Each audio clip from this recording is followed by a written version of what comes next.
JPMorgan Chase and Company is the first company to acknowledge that two of its predecessor banks had specific links to the slave trade. The filing was meant to comply with a Chicago ordinance requiring such disclosures. The bank, the nation's second largest, said in a statement Thursday that the two Louisiana banks had received thousands of slaves as collateral before the Civil War.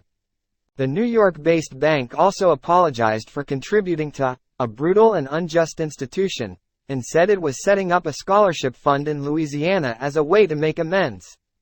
JPMorgan officials said the bank undertook the study after Chicago passed an ordinance in 2003 requiring companies that do business with the city to research their history to determine any links to slavery. Among the companies that have been required to do such research are banks, insurance companies, bond underwriters and other financial vendors. Jennifer Hoyle of the city's law department said it was the first contractor's filing to disclose specific slavery information under the new ordinance. JPMorgan's disclosure was outlined in a letter to the bank's employees that was signed by William B. Harrison, Jr., the bank's chairman and chief executive, and James Dimon, the president and chief operating officer. The letter was made available to reporters.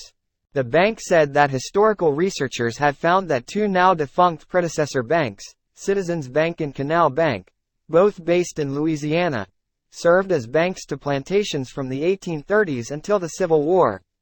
Collateral, for mortgages and other loans, included land, equipment and/or enslaved individuals, the statement said. The bank estimated that the two banks accepted approximately 13,000 enslaved individuals as collateral and that the banks came to own approximately 1,250 enslaved individuals as a result of defaults. The disclosure did not make clear what happened to those people. The two Louisiana banks merged in 1924 but failed in March 1933 amid the Depression. A federally chartered bank in May 1933 assumed some of the failed bank's assets, and that institution the National Bank of Commerce in New Orleans was a precursor of Bank One Corp. Bank One was purchased last year by JPMorgan. We apologize to the African American community, particularly those who are descendants of slaves, and to the rest of the American public for the role that Citizens Bank and Canal Bank played, Harrison and Dimon said in their statement. The slavery era was a tragic time in U.S. history and in our company's history. JPMorgan said it was setting up a program called Smart Start Louisiana. The bank will provide $5 million over 5 years for full tuition undergraduate scholarships for African American students from Louisiana to attend college in their home state.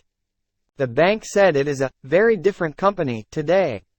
It is establishing an initial $5 million college scholarship program for black students in Louisiana for 5 years to both acknowledge the past and improve the future. Although it is a highly charged issue in the U.S., efforts at seeking reparations from companies once involved in slavery have made little progress. JPMorgan was named in a class action in 2002 which combined smaller claims.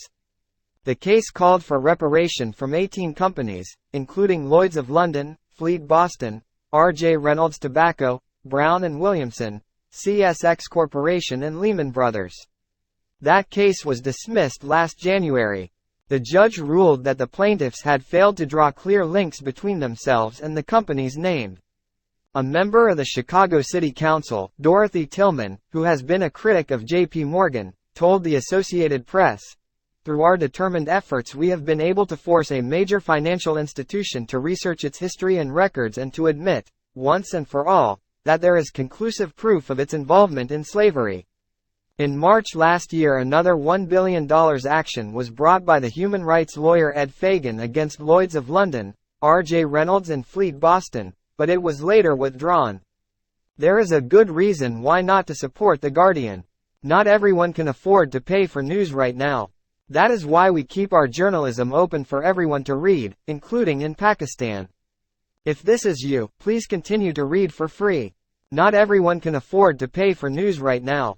That is why we keep our journalism open for everyone to read, including in Pakistan. If this is you, please continue to read for free. But if you are able to, then there are 3 good reasons to support us today. 1. Our quality, investigative journalism is a scrutinizing force at a time when the rich and powerful are getting away with more and more. 2. We are independent and have no billionaire owner pulling the strings, so your money directly powers our reporting. 3. It doesn't cost much, and takes less time than it took to read this message. Help power the Guardian's journalism for the years to come, whether with a small sum or a larger one. The banks sometimes took ownership of slaves when the plantation owners defaulted on loans. The company estimated that between 1831 and 1865 the two banks accepted approximately 13,000 slaves as collateral and ended up owning about 1,250 slaves. In the letter, signed by the chief executive, William